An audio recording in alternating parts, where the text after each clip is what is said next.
Avez-vous déjà eu l'impression que quelque chose clochait dans votre relation sans pouvoir l'expliquer? Comme si une distance silencieuse se formait. Des mots qui semblaient banals, mais qui avaient un poids étrange? Si vous avez déjà ignoré ce sentiment, ne le faites pas. Aujourd'hui, nous allons découvrir 6 phrases courantes que les femmes prononcent et qui peuvent secrètement signaler une infidélité. Il ne s'agit pas de suspicion, mais de prise de conscience.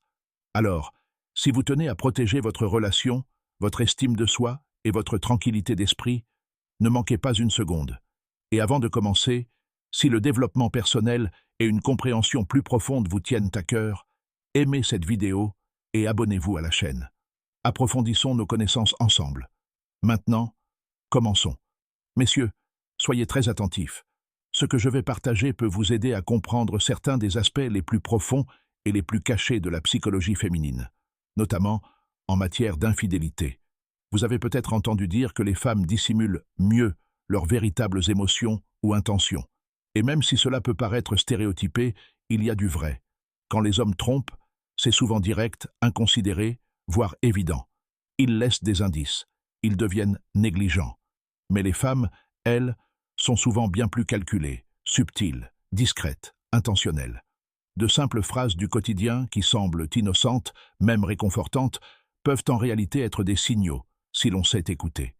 Alors, plongeons-nous dans les 6 phrases que les femmes prononcent souvent lorsqu'elles trompent ou se préparent à tromper, et ce que ces mots signifient réellement. Phrase numéro 1. Il me comprend si bien. À première vue, cela ressemble à un compliment désinvolte. Peut-être parle-t-elle d'un collègue, d'un ami, de quelqu'un qui a été encourageant, gentil ou prévenant. Mais soyez attentifs. Cette phrase peut signifier bien plus que de l'admiration. Cela peut signifier une attirance émotionnelle. Et c'est souvent là que commence l'infidélité. Demandez-vous, mentionne-t-elle souvent cette personne? S'illumine-t-elle quand elle parle de lui? Le compare-t-elle à vous?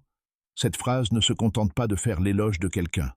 Elle crée une distance émotionnelle entre vous et elle. Attention. Phrase numéro 2. Ne vous inquiétez pas, je suis juste avec mes amis. Inoffensif peut-être. Mais derrière cette phrase, il pourrait y avoir 1000 histoires inédites. C'est une excuse toute faite, difficile à contester. Mais si ses plans semblent toujours vagues ou incohérents, alors ce ne sont peut-être pas ses amis qu'elle rencontre en réalité. Remarque, es-tu invité? Change-t-on de nom? Évite-t-elle les questions? L'infidélité peut être une manipulation silencieuse, et cette phrase est souvent un bouclier. Phrase numéro 3. J'ai besoin de plus d'espace personnel. L'espace est sain, mais seulement quand il est réel. Si elle demande de l'espace et devient plus secrète, moins affectueuse ou distante émotionnellement, il ne s'agit peut-être pas de développement personnel. Il s'agit peut-être de tâter le terrain. Pendant ce temps, si elle se détache émotionnellement, il faut l'observer. Phrase numéro 4. Je travaillerai tard. L'une des plus vieilles excuses. Le travail, ça arrive. Mais si travailler tard devient une routine sans détails clairs, il est temps d'en remarquer les signes. Est-ce qu'elle s'habille mieux? Évite-t-elle que vous la ramassiez? Son humeur change-t-elle?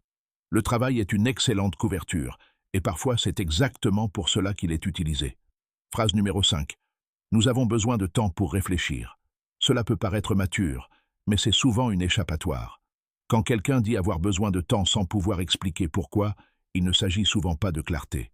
C'est une question de liberté. Pour flirter, pour tester les autres sans culpabilité. Fixez des limites pendant chaque pause. Sinon, cela ouvre la porte à la trahison.